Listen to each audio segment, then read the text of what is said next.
Espero que os irmãos fiquem bem atentos, que hoje não vai ser só uma pregação, hoje vai ser uma aula também.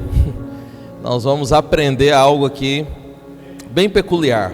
Mas vamos ler, está escrito: ao anjo da igreja em Tiatira escreve: essas coisas diz o Filho de Deus,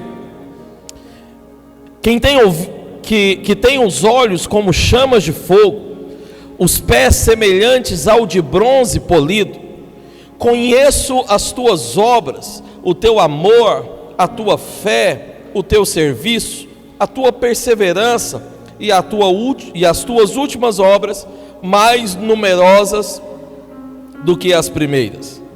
Tenho, porém, contra ti o tolerares que essa mulher Jezabel, fala comigo, Jezabel, que a si mesmo se declara profetiza. Você percebe a coisa? Essa mulher Jezabel, ela a si mesmo se declara uma profetisa. Os irmãos sabem, eu não sei se você sabe, mas profecia é um dos dons do Espírito, escrito lá em 1 Coríntios capítulo 12. Profecia é um dos dons do Espírito.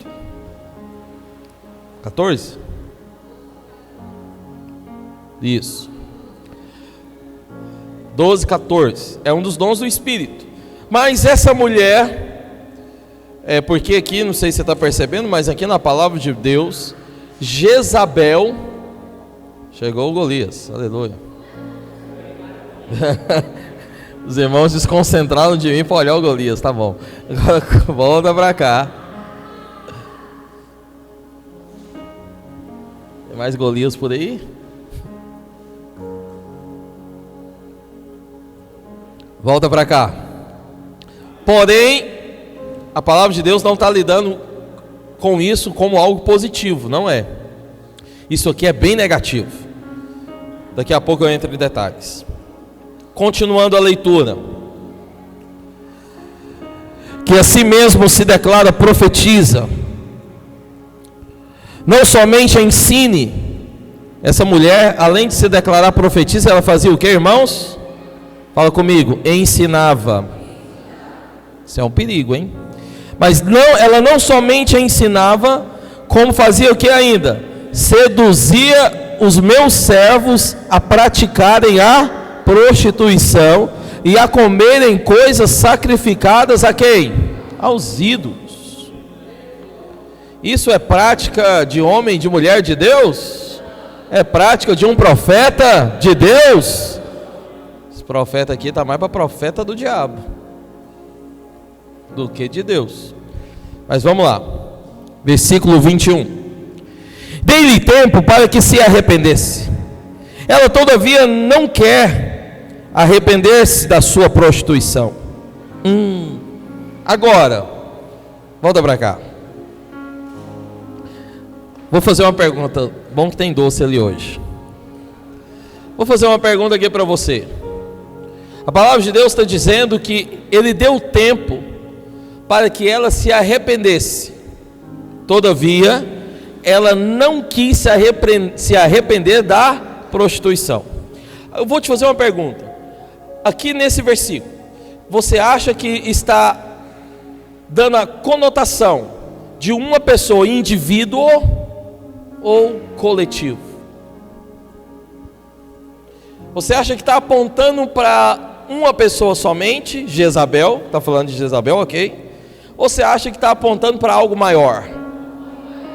Por que você acha que é para algo maior?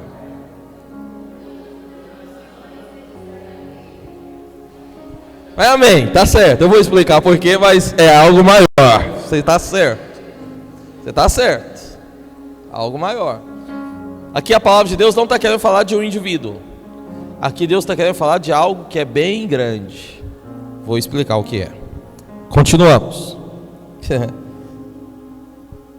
até preocupado com o que eu vou falar, mas tá bom, vou falar assim mesmo. Continuamos.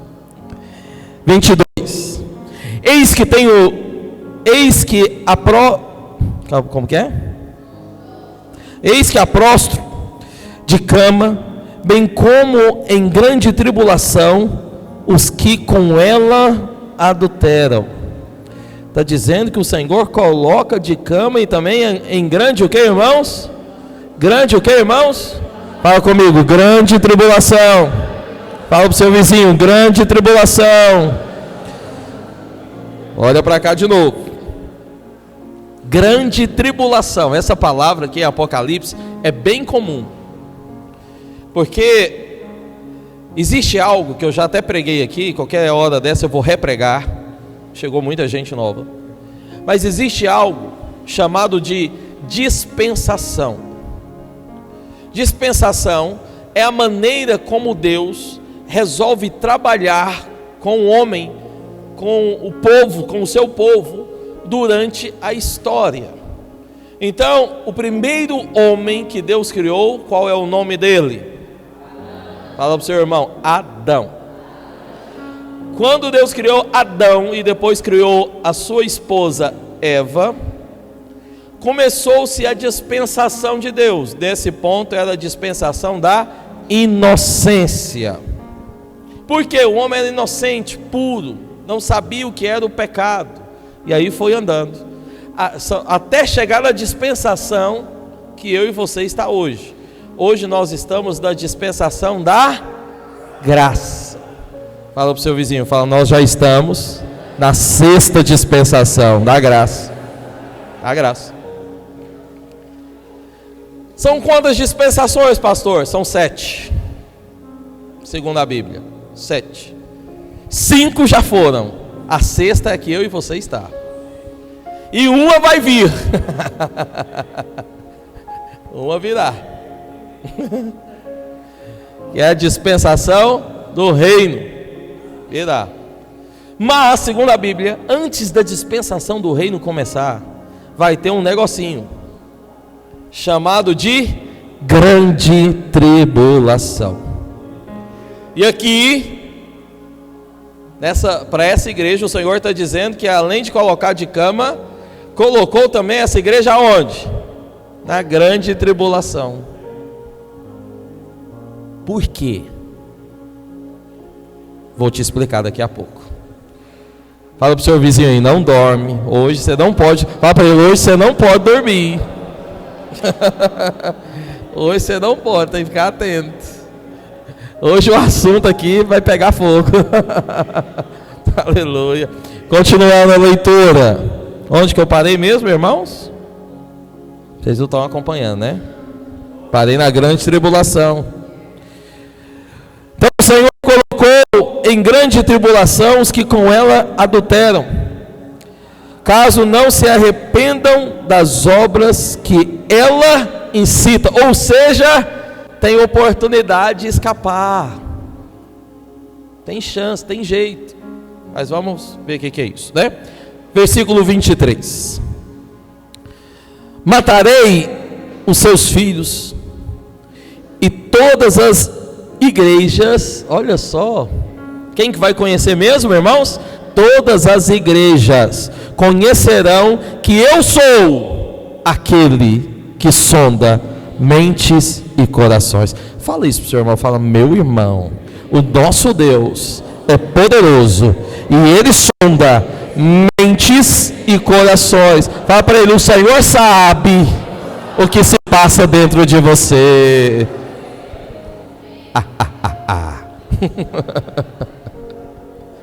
Deus vê tudo, filho. E vos darei a cada um segundo as vossas obras. 24. Digo todavia a vós outros, os demais de Tiatira, a todos quantos não têm essa doutrina e que não conheceram. Então aqui no meio da igreja tem gente que não tem a doutrina de quê, irmãos? De Jezabel. Foram guardados por Deus. Todos que não têm essa doutrina e não a conheceram, como eles dizem, as coisas profundas de Satanás, outra carga não jogareis sobre vós. Então somente conservai o que tendes, até que eu venha. Vamos ler o 26 juntos, no 3, 1, 2, 3 e... ao vencedor que guarda até o fim as minhas obras, eu lhe darei autoridade sobre as nações. 27.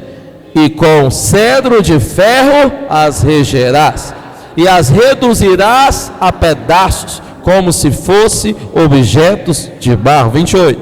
Assim como também eu recebi do meu Pai, dar-lhe-ei ainda a estrela da manhã. Eita, eu quero falar sobre isso aqui. Dar-lhe-ei a estrela da manhã. Vou começar daqui, vamos lá. Quero falar algo para você que nós estamos estudando as 7 igrejas de Apocalipse. Comecei a falar sobre Apocalipse aqui no começo de janeiro e estou até agora em março, no capítulo 2 ainda, que Deus me dê graça de avançar. Mas é assim mesmo, vamos com calma, né? Não precisamos correr. Bom que você entenda tudinho, certinho, de maneira bem clara. E eu comecei a falar das igrejas. Falei que em Apocalipse tem 7 igrejas, amém? Quais são as 7? Valendo? Traz. Vai. Quem falar na ordem ganha. Traz, corre, traz correndo. Traz correndo, vamos lá. 7, vamos lá. Vai ganhar. 7. Qual é a primeira? Não, já errou a ordem. Gente, vai ganhar. Esmirna, qual é a segunda? Terceira?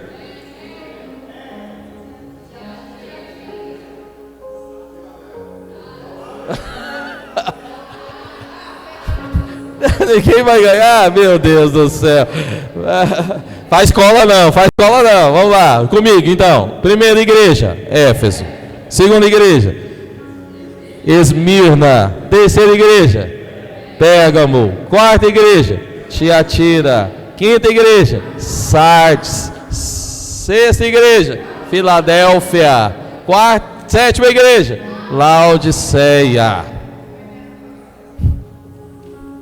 Fala pro seu irmão, fala, meu irmão, a primeira é Éfeso. Segunda, Esmirna. Terceira, Pérgamo. Quarto, Tiatira. Quinto, Sardes. Sexto, Filadélfia. Sétimo, Laodiceia. 7 igrejas. Fácil? Mamão com açúcar? Sim, Tamires. Decola. Mamão com açúcar. As três primeiras igrejas é um grupo. As três, isso. Agora eu estou na quarta, né? Isso. As 3 primeiras igrejas são um grupo. As 4 últimas igrejas são outro grupo. Essas igrejas estão divididas em grupos por causa da promessa que Deus sempre dá ao vencedor. Nas 3 primeiras igrejas, a promessa que Deus dá ao vencedor é uma. Nas 4 últimas igrejas, a promessa que Deus dá ao vencedor é outra. Nas 3 primeiras, Deus não menciona, quando vai falar para o vencedor, o Senhor não menciona sobre a sua volta. O Senhor dá um maná escondido, o Senhor dá uma coroa, mas não menciona a sua volta. Nas 4 últimas, todas elas, o Senhor está mencionando a sua volta. Uma das coisas que mostra que Deus está mencionando a volta dele é justamente esse versículo aqui, ó, que está falando ainda, ó. Assim como também recebi do meu Pai, dar-lhe-ei ainda também o quê? A estrela da manhã. Jesus é o único que é chamado, ele e mais um, mas ele é o único chamado de estrela da manhã. E aqui ele está falando de estrela da manhã, porque está apontando para a sua volta. Por que divide-se em grupos? Porque as 3 primeiras igrejas mostram que já passaram historicamente. De maneira histórica significa que já passaram e deixaram de existir.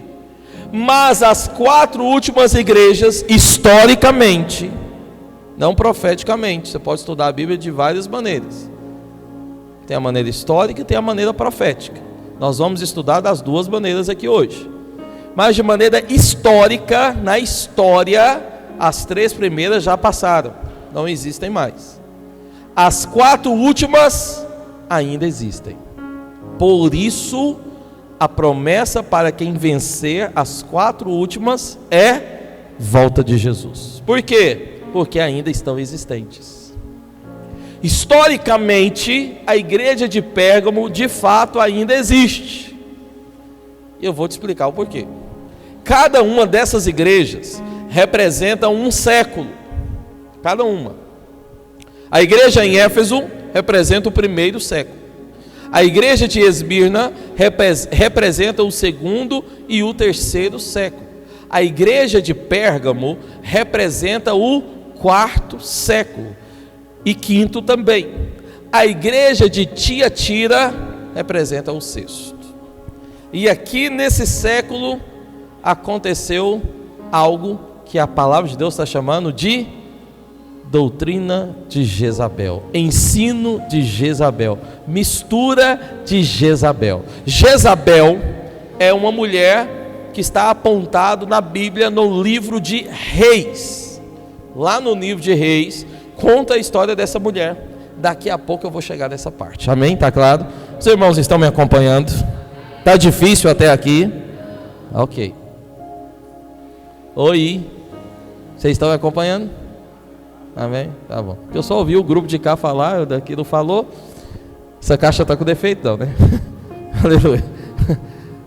Aqui do lado esquerdo, está me acompanhando? Glória a Deus. Então segura aí. Primeira coisa que nós precisamos entender, irmãos. Olha bem para cá que eu quero te ensinar algo fundamental para a sua vida hoje. Primeira coisa que eu e você precisa entender é que a palavra de Deus, ela precisa sim ser estudada. Coloca para mim, atenção, em Lucas capítulo 12, versículo 47, 46. A palavra de Deus, ela precisa sim ser estudada.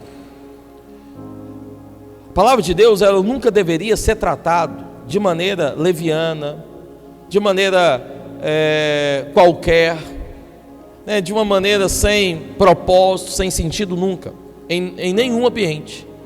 A palavra de Deus sempre deveria sempre deve ser tratada com seriedade, encarada com seriedade. Por quê? Isso aqui é Deus falando, não é qualquer coisa.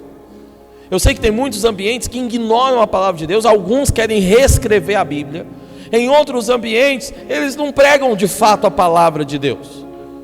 Eles não pregam de fato a palavra, a Bíblia. Eles usam, às vezes, até a palavra de Deus como uma caixinha de surpresas.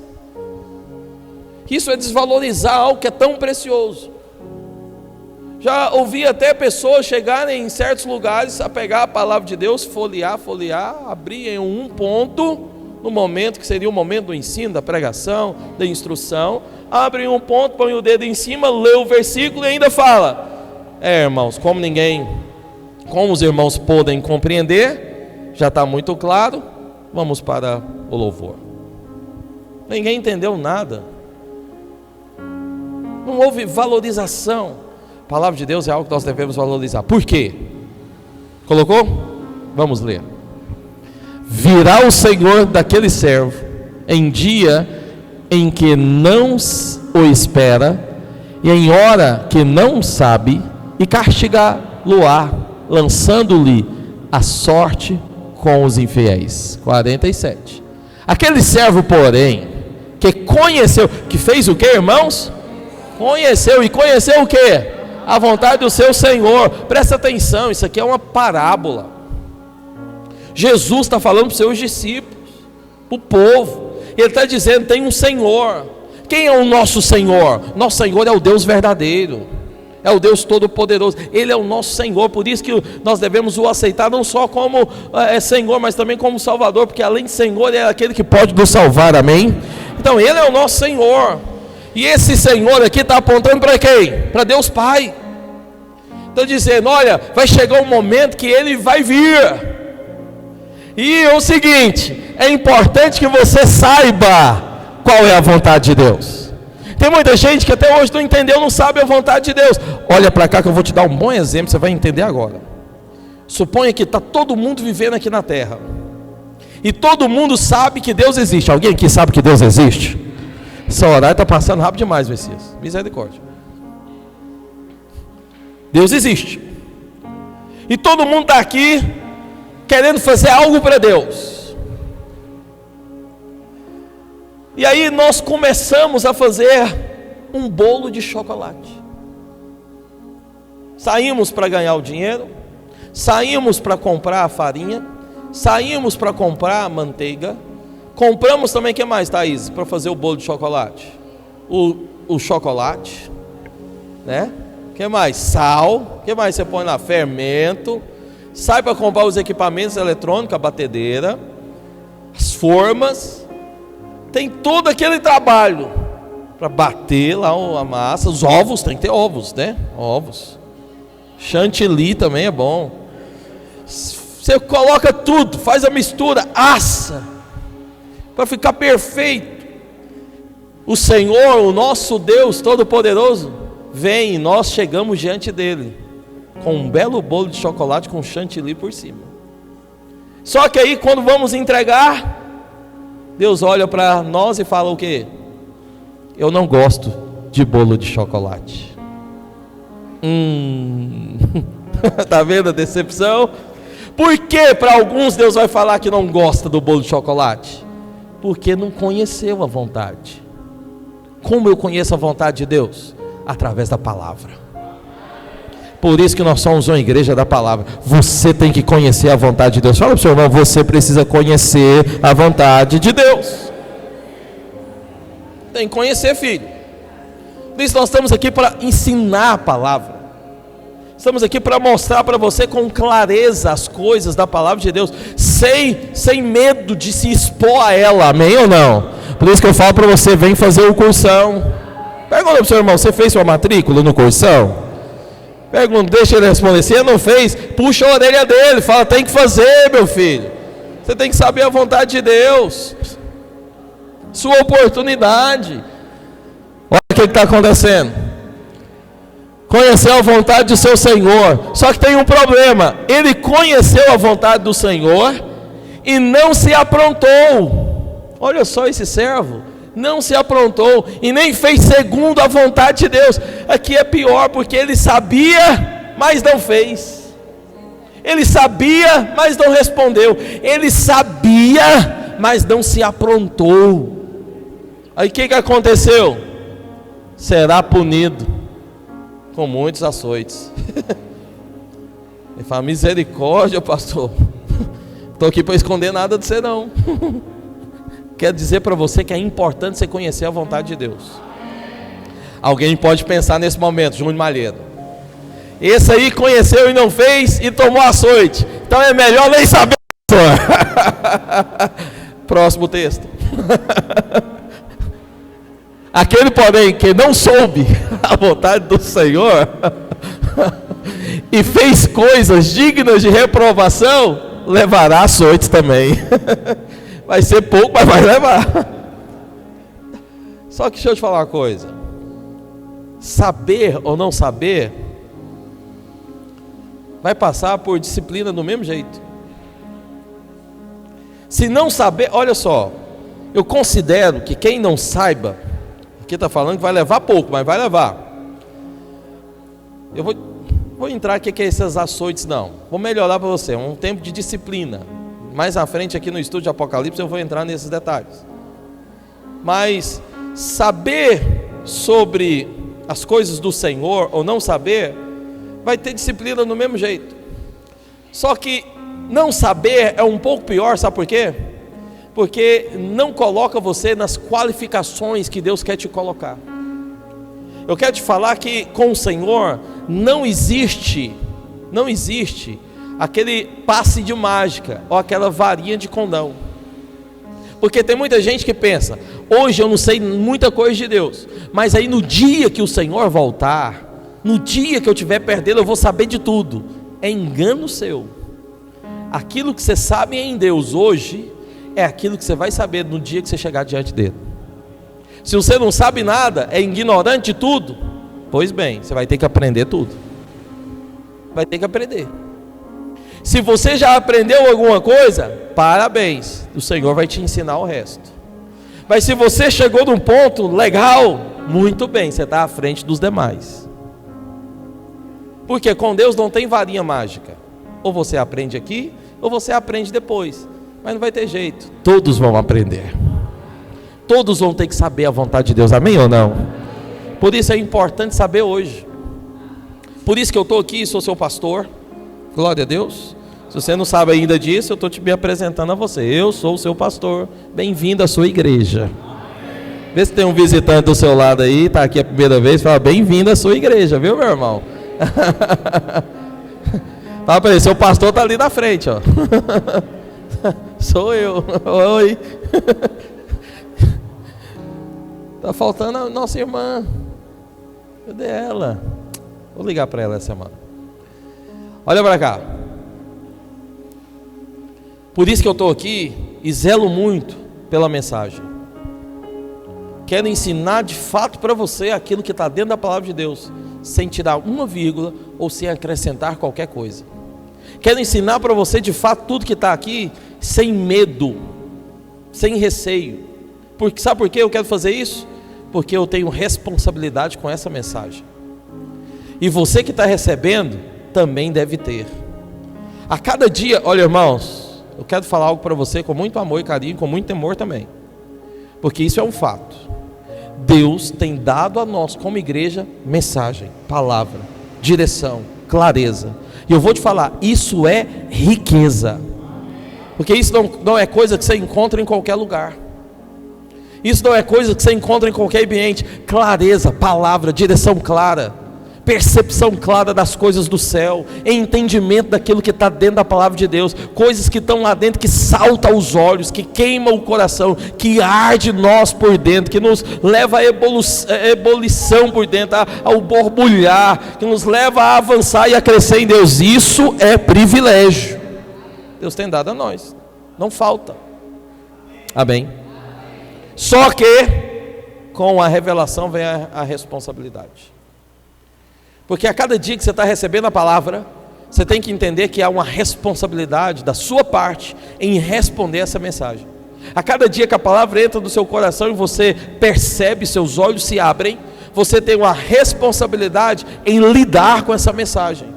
Há uma responsabilidade que Deus tem posto nas nossas mãos. Eu não estou aqui para ensinar e transmitir mensagem aos irmãos só para encher a sua cabeça de conhecimento, só para que você saia daqui e bata no peito e fale, eu sei quais são as 7 igrejas de Apocalipse. O que isso vai adiantar? Não é só uma questão de saber, é uma questão de conseguir aplicar na sua vida os princípios que estão aqui dentro. Está entendendo? Alguém pode pelo menos falar amém? Você tem que aplicar. É uma questão de você ouvir e praticar. Irmãos, preste bastante atenção. É horrível você querer viver uma vida sem realidade. É horrível você querer falar, eu sou crente, mas sem realidade. É horrível você querer ser algo só para constar, só para mostrar, mas atrás não tem nada, não fez nada, não tem nenhum padrão, não tem nada assim, sabe, claro, de sólido, de verdadeiro. Eu não estou aqui para ser crente, pastor, qualquer outro tipo de coisa, sem realidade, não. Estou aqui para ser um pastor com realidade, de verdade, alguém que tem as marcas de Cristo, amém ou não? Tem a realidade de Deus. E para transmitir isso para você ser também um crente assim. Não uma pessoa que vem para cá para esquentar um banco, mas que vem para cá e recebe a palavra de Deus de maneira clara dentro do seu coração, que a luz dessa palavra possa brilhar dos seus olhos, e ao sair esse portão para fora, você seja responsável com a revelação que Deus tem te dado. Eu tenho orado por isso, para que Deus possa fazer isso na vida de cada um, cada célula onde você está recebendo a palavra, você possa receber, ter revelação e ser responsável com essa mensagem. A cada culto, você receba e seja responsável. Não estamos aqui para estudar a Bíblia só para estudar e ter um conhecimento. Estamos aqui para saber a vontade de Deus. E não só saber a vontade de Deus, fazer a vontade de Deus. Fala para o seu irmão, olha dentro do olho dele, sacode ele e fala: meu irmão, você precisa fazer a vontade de Deus. Fala para ele: Deus tem uma vontade para a sua vida. Não é só saber, temos que fazer, andar nessa vontade. Quantos aqui querem andar na vontade de Deus? Isso é que Deus tem para nós.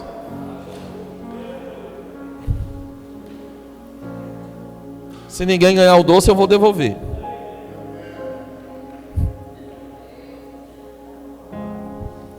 Quero te dizer também que Deus não chamou você apenas para ser um ouvinte da palavra. Deus não chamou você para ser alguém só que senta e ouve, não. Deus chamou você para que essa palavra possa entrar dentro do seu coração, produzir uma realidade espiritual, para que o poder dessa palavra possa atingir você e possa transformar a sua vida. Você tem que ser transformado por essa palavra. Isso é a realidade. Amém, irmãos? Outra coisa, devemos nos permitir ser influenciados pela palavra, mas também devemos influenciar outros pela palavra de Cristo que já está dentro do nosso coração. Você tem recebido algo de Deus? Se você tem recebido, está na hora de você influenciar outros também, aquilo que está dentro do seu coração. Glória a Deus, irmãos. Porém, eu quero dizer para você que,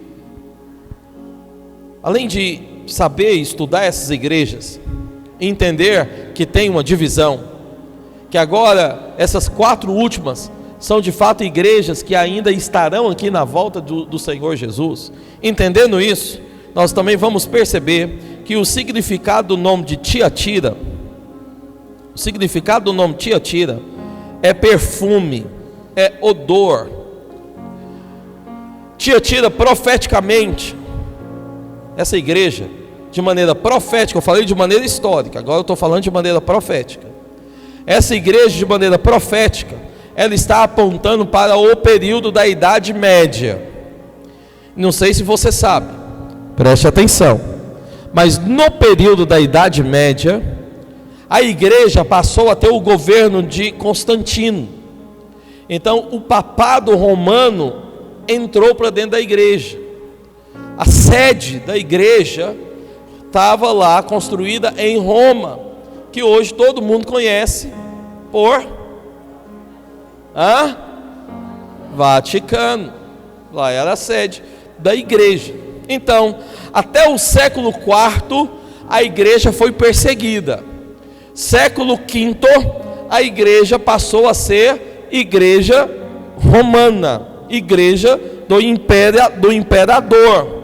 E com isso teve consequências. A consequência foi a doutrina dos nicolaítas, foi a visão clerical. Isso foi uma consequência terrível para a igreja, porque só tinha um que poderia fazer intermediação entre o povo de Deus e Deus, e esse um é quem? Jesus Cristo. Porém, aqui nessa época, os homens começaram a fazer esse papel. As pessoas não tinham acesso às coisas espirituais, não tinham acesso à mensagem de Deus, não tinha esse acesso, porque um homem só é o que poderia transferir, um homem só é o que poderia tocar em Deus, falar com Deus, ouvir de Deus, só esse. O restante tinha que só ficar sentado, ouvindo através desse homem, e aquilo que ele trazia virava lei, virava regra. Com isso entrou Jezabel, o espírito de Jezabel, a doutrina de Jezabel, que foi o que? Prostituição. Entrou então aqui a prostituição dentro da igreja. A igreja se tornou uma igreja misturada. Além da prostituição, entrou também a idolatria. E aí, irmão, a coisa foi de mal a pior. Por isso, coloca o versículo 18, Anderson. Apocalipse 2:18. Por causa disso, o Senhor se apresenta para essa igreja como o filho de... Vamos ler? Vamos lá? 1, 2, 3 e ao anjo da igreja em Tiatira escreve: essas coisas diz quem? Quem mesmo, irmãos? Não é o filho de Maria? É o filho de Deus? Está vendo? Esse foi o século, a era, onde a igreja colocou como Maria, como Jesus sendo o filho de Maria. Isso, falo com muito amor e carinho, não estou querendo acusar ninguém, mas tenho que falar a verdade. Como eu disse para você no início, não estou aqui para esconder nada, estou aqui só para te falar a verdade. Eu sei que muita gente ainda defende essa tese, os católicos também, mas irmãos, Jesus não é o filho de Maria, Jesus é o filho de Deus, Ele é Deus. É por isso que ele está se apresentando para essa igreja como que? Filho de Deus, tem um sentido, tem um significado. Ele só está se apresentando assim porque essa igreja estava corrompida. Mais à frente ele fala sobre Jezabel, eu vou falar aqui. Essa igreja estava corrompida com a idolatria. Essa igreja estava misturada. Essa igreja estava entrando por um rumo que não deveria. Aqui é onde começou, né, aquilo que nós chamamos hoje de catolicismo. É onde começou a igreja católica. Porém entrou-se a adoração a ídolos, a santos, por vários motivos, também vou te explicar hoje. E entrou essa ideia de que Jesus é o filho de Maria, de que Maria que é importante. Importante não é Maria, importante é Jesus. Esse é importante, amém ou não? Amém. Jesus é o filho de Deus, por isso se apresenta, e se apresenta não só como filho de Deus, mas como o que mais? Aquele que tem olhos como o que? Chamas de fogo, e pés como o que? Bronze. Por que olhos como chamas de fogo? Porque o fogo é juízo, é julgamento. Põe alguma coisa perto do fogo para você ver o que acontece. O fogo, olha para cá, o fogo sempre mostra a realidade. Aquilo que é ouro ou pedra preciosa, quando você lança no fogo, sabe o que vai mostrar? O valor. Porque o fogo purifica, todas as impurezas saem e só fica aquilo que vale. Eu te pergunto, o ouro queima com fogo? Não, mas fica o que? Puro. Coloca palha, madeira, forro, se coloca lá no fogo, sabe o que vai acontecer? Queima tudo, vira pó, não sobra mais nada. Por que eu estou te falando isso? Fogo simboliza juízo. Fogo está simbolizando demonstração de realidade. O Senhor está dizendo: eu sou filho de Deus, mas eu tenho os olhos como chamas de fogo. Eu estou vendo tudo e os olhos vai passar. Aquilo que é a realidade do Espírito fica. Aquilo que é a realidade do mundo do diabo vai queimar tudo. Eu tenho um pé como o pé de quê? Bronze polido. Pé de bronze polido é o julgamento. Isso aí é pesado, filho. Vou te contar uma historinha aqui para você. Eu estava trabalhando muitos anos atrás no departamento financeiro da igreja, na tesouraria. Infelizmente estava nos momentos lá de reforma muito grande. E contratamos muitas pessoas para trabalhar, né, nessas reformas. E não sei o que aconteceu, um deles aí resolveu passar a fita para alguns bandidos da cidade. E os bandidos foram lá na igreja para roubar. Fizeram mais de 30 reféns. E eu, mais alguns colegas meus, estávamos lá dentro da tesouraria da igreja. Quando eles bateram na porta e anunciaram: é um assalto. Eu ainda segurei a porta durante mais ou menos uns 7 minutos, mas no final não teve jeito, tive que abrir. Quando eu abri, um deles veio com a pistola e tacou na cabeça de um dos irmãos lá que estavam no trabalho. Eu já corri, falei: não, vamos pegar o dinheiro. Só que não tinha dinheiro. Fizeram abrir todos os cofres com a arma na cabeça, abri tudo, mas não tinha dinheiro. Falei: hoje nós vamos morrer. Me lembrei de algo que a gente guardava, nunca depositava, Ficava só guardando, acumulando aquele negócio. As moedas. Lembrei das moedas. Foi justamente o que me salvou. E o resto também. Eu falei, nossa, tem algo aqui que dá para você levar. Só que eu já sabia que não dava para levar.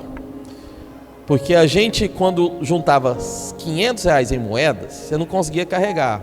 Lá tinha mais ou menos uns R$4.000 juntados. Era um ano todo. Estava juntado lá, a gente não tinha levado. Eu já sabia, eles não vão conseguir levar. Mas na hora que eles viram aquele negócio, eles ficaram tudo doidos. Só que o que aconteceu? Estava nos malotes. Foi até engraçado. Na hora que um deles puxou o negócio para levantar e sair correndo, ele puxou e caiu junto.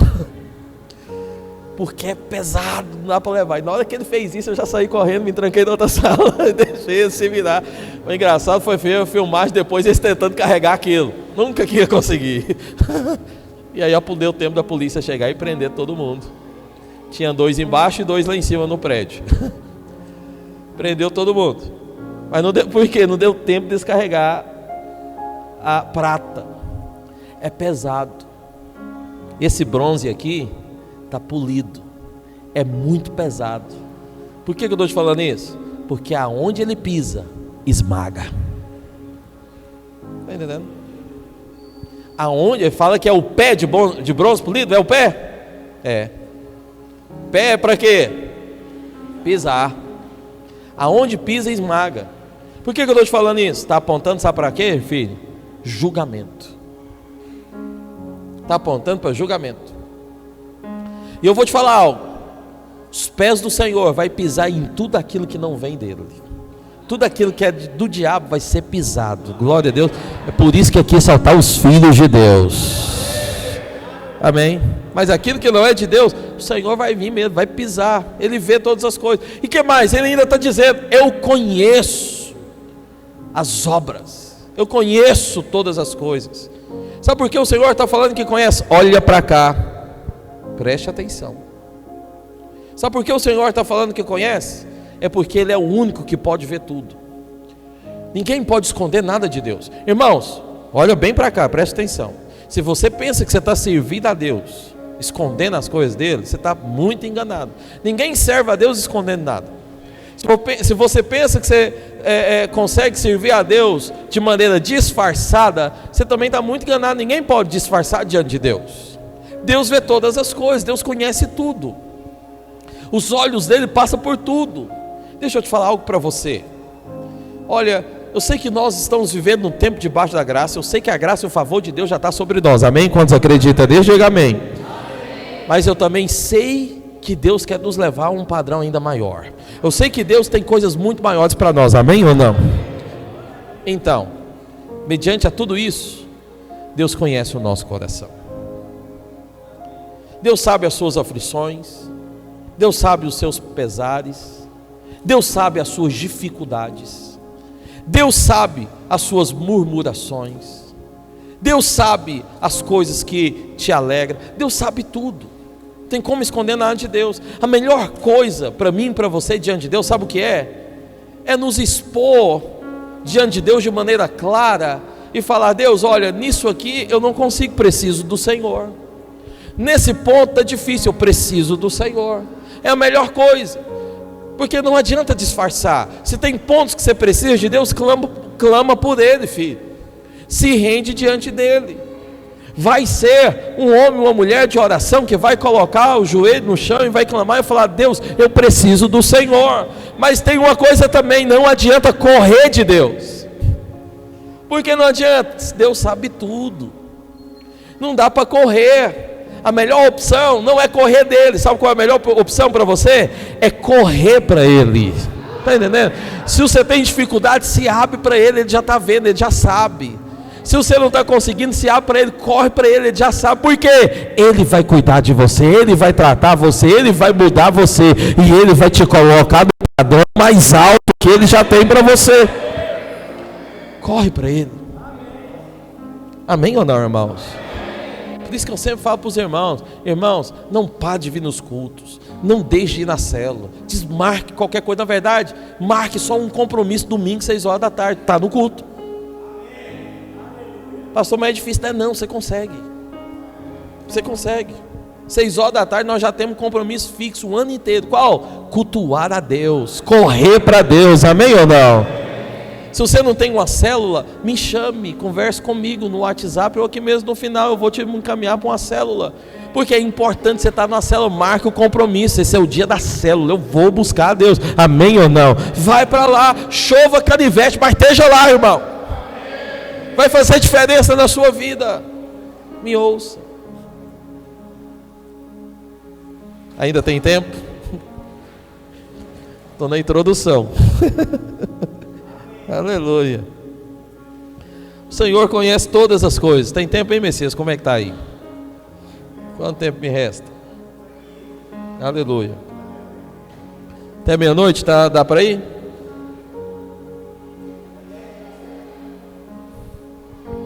Bom, irmãos, mas aqui no versículo 18, o Senhor está dizendo que Ele é o Filho de Deus. Por quê? Porque essa igreja de Tiatira, ela infelizmente se misturou e se envolveu com essa doutrina de Jezabel. Jezabel na Bíblia está apontando para uma mulher que era a mulher de um rei, e esse rei era o rei de Israel, o rei Acabe. Ele era rei de Israel. Israel era o povo de Deus no Velho Testamento. Hoje o povo de Deus são todos aqueles que aceitaram Jesus. Se você aceitou Jesus, você é povo de Deus hoje, amém? Mas no Velho Testamento o povo de Deus era o povo de Israel. Alguém consegue mencionar o nome de um dos reis de Israel aí? Aí, ó, você não pode.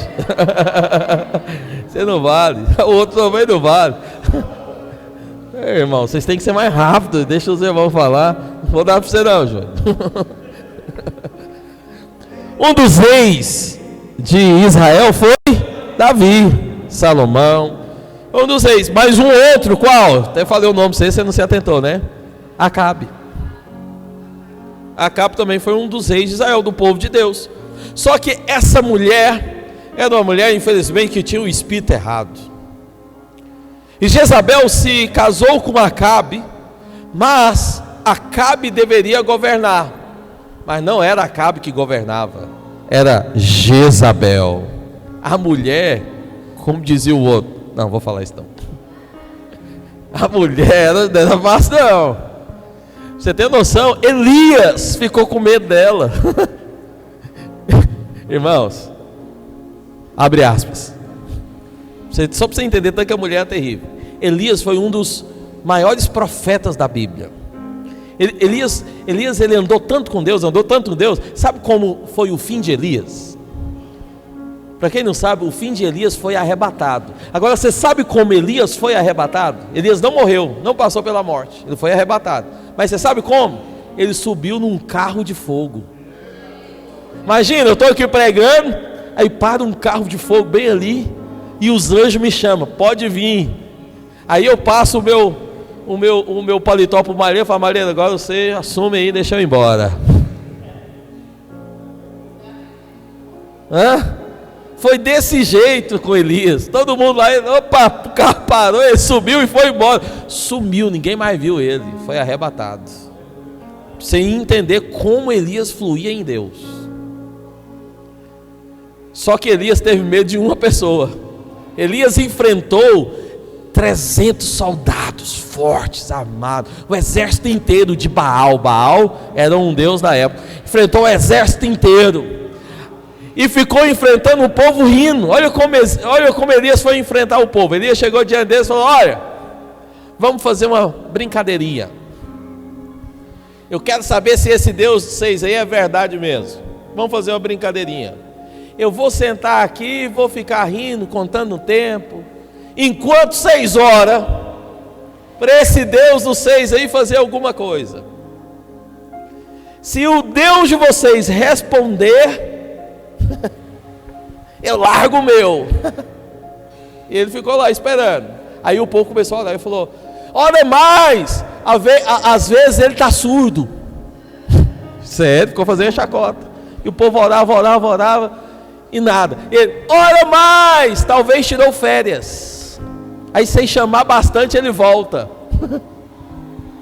E ficou, ele estava zoando o exército inteiro sozinho. Acabou que não deu certo. E quando Elias orou, sabe o que aconteceu? Caiu fogo do céu e matou todo mundo. Elias matou todo mundo sem pegar na espada, só com uma oração. E você acha que a oração não tem poder, né? Quando eu falo para você, vem orar, você fica: ah, pois é, se eu fosse você, eu ouvia a minha voz. Vem orar. O cara matou todo mundo só orando. Imagina o que você pode fazer orando. Você não vai matar ninguém não, mas você vai destruir as obras do diabo. Amém ou não? Mas tem que orar. Só que na hora...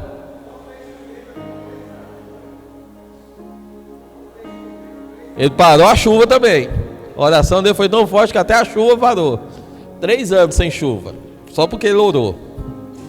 Cutuca seu vizinho, pergunta para ele: e se você orar, hein? Fala para ele: amanhã tem oração. Ainda vou pregar sobre oração aqui. Boa, vou falar sobre isso. Olha para cá.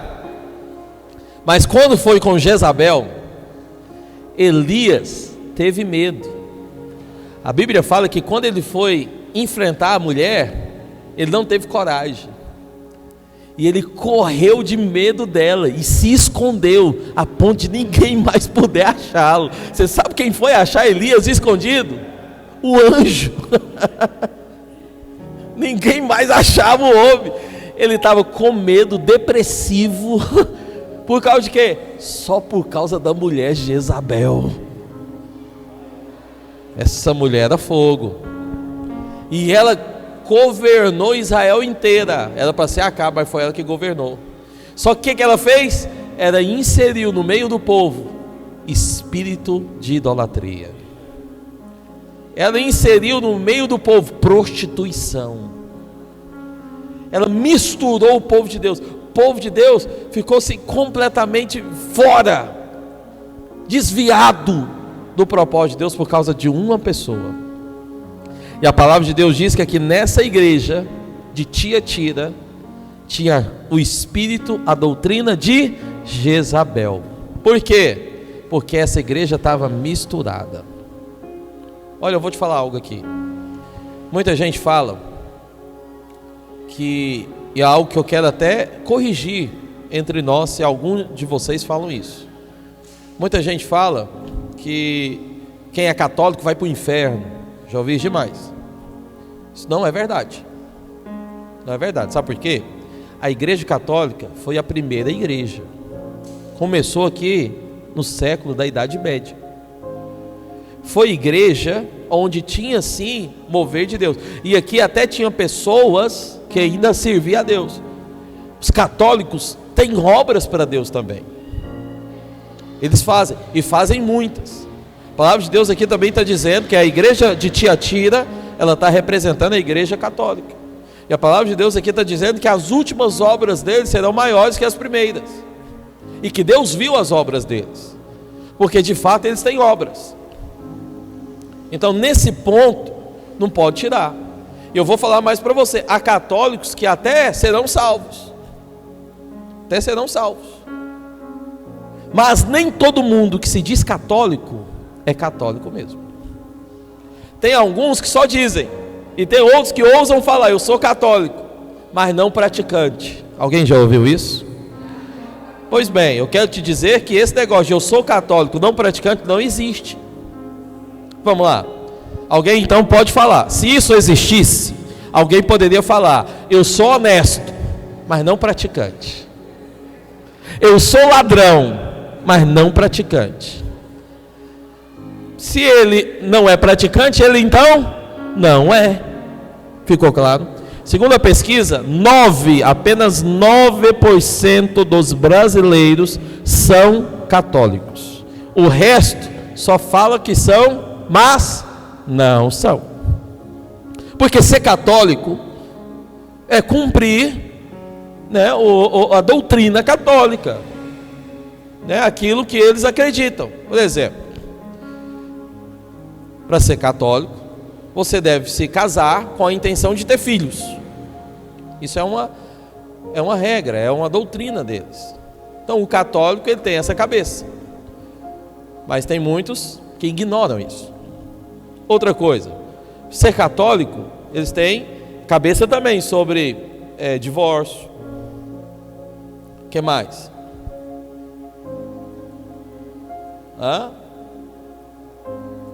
Não entendi. Sobre o batismo, primeira comunhão, tem a crisma, tem o dízimo, tem muitas coisas. Mas tem gente que ignora tudo isso. Sobre o aborto, está lá no regimento deles. São contra, são pela vida. Mas também tem muita gente que faz o quê? Ignora isso. Então, não são católicos. Se não praticam, não são. Está entendendo? Porém, há um outro requisito que foi muito ruim durante a história. Porque eles aceitaram, ou até mesmo receberam e colocaram para dentro da igreja a doutrina de Jezabel, que ensina a prostituição espiritual, que ensina a adoração a ídolos, que ensina você se corromper ou se desviar do padrão cristão. Mediante a isso, a Igreja Católica, de fato, estabeleceu alguns problemas da sociedade. Aonde a Igreja Católica chega, ela se associa a ídolos. Onde ela chega, se associa a ídolos. Você sabe por que Maria é uma Deus? E se você falar para alguém que é católico, às vezes posso ter até alguém aqui, mas se você falar para alguém que é católico que Maria é Deus, esse te rebate piedosamente. Mas a prática é que Maria é Deus. Por quê? Eles temem Maria, eles se ajoelham diante de Maria, eles fazem pedidos a Maria. Isso você faz somente para quem? Para Deus. Então Maria é Deus, sim. Mas você sabe por que eles colocaram Maria como Deus?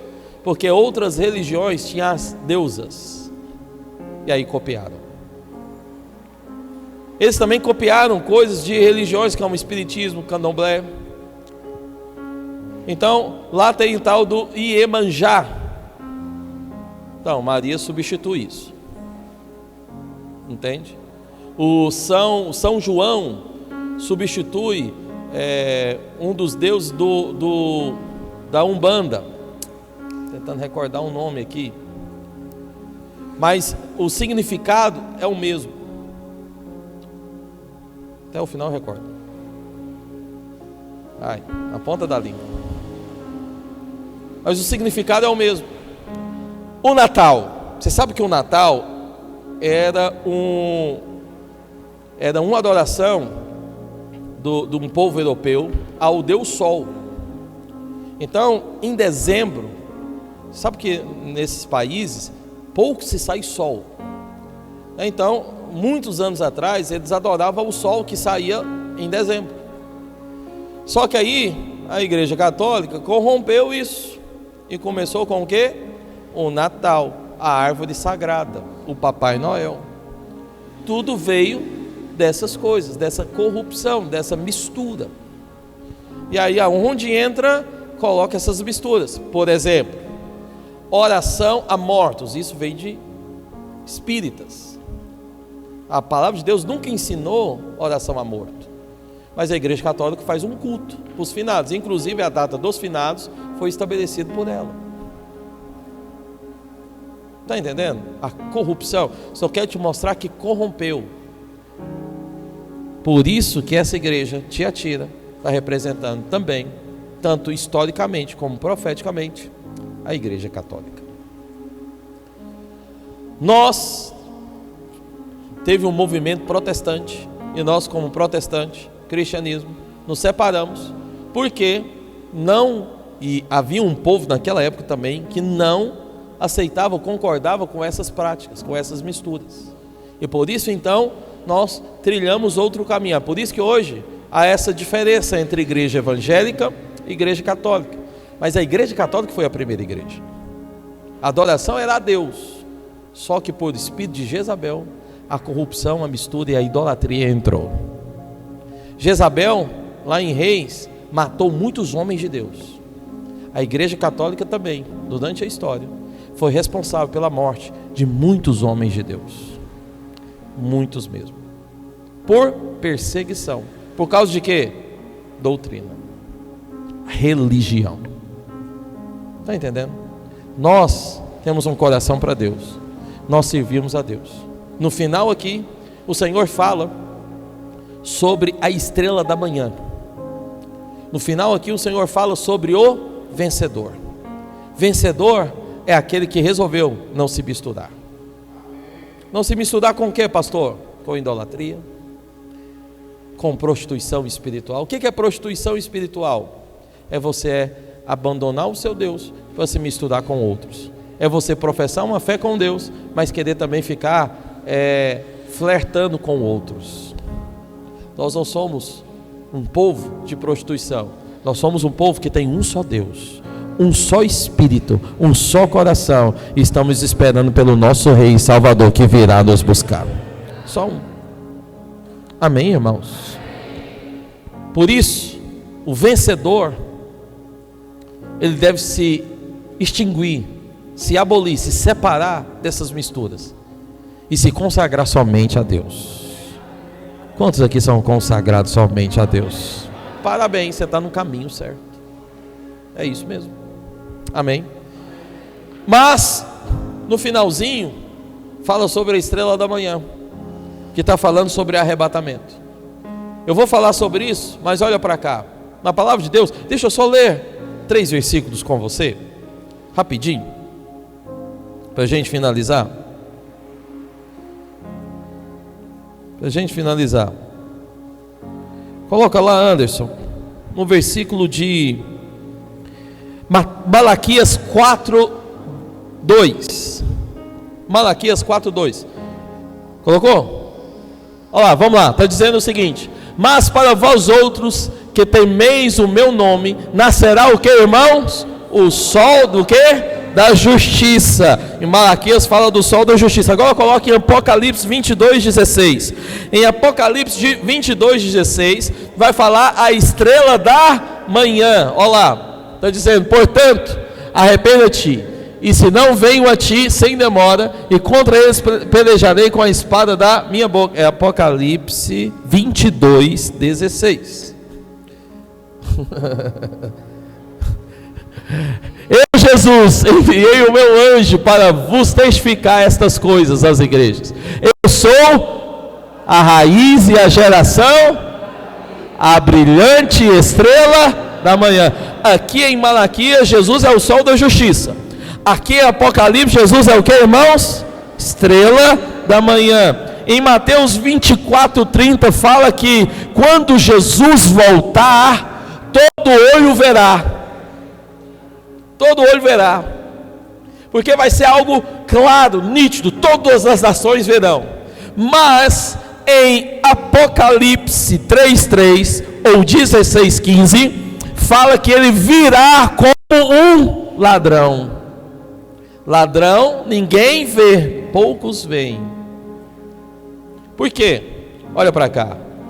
Muita gente confunde isso. Depois eu vou explicar com mais clareza e detalhes. Mas a verdade é que uma coisa será o arrebatamento, outra coisa será a volta de Jesus. Estrela da manhã só vê quem levanta cedo. Qual é o horário que a estrela da manhã nasce? 5:15, é ou não é? Se você levanta esse horário, você vê. Se você dorme até mais tarde, você não vai conseguir enxergar. Você só vai enxergar o quê? O sol da justiça. Qual que é o horário do sol da justiça? 11 horas, meio-dia. Todo mundo vê essa fase. Viu ou não vê? Vê, tá todo mundo acordado.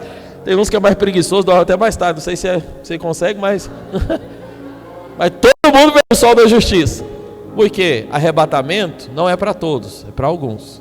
Sol da justiça, todo mundo vê. Volta do Senhor, todo mundo vai ver. Arrebatamento, só vai ver o vencedor. É por isso que aqui no final o Senhor fala: para o vencedor, eu vou te dar a estrela da manhã. Sabe o que está dizendo? você vai ser arrebatado. Fala para o seu irmão, fala, meu irmão, se prepare, você vai ser um vencedor. Fala para ele, você está no caminho do vencedor. Glória a Deus, aleluia. Fica em pé no seu lugar. Vamos finalizar hoje esse culto, essa reunião.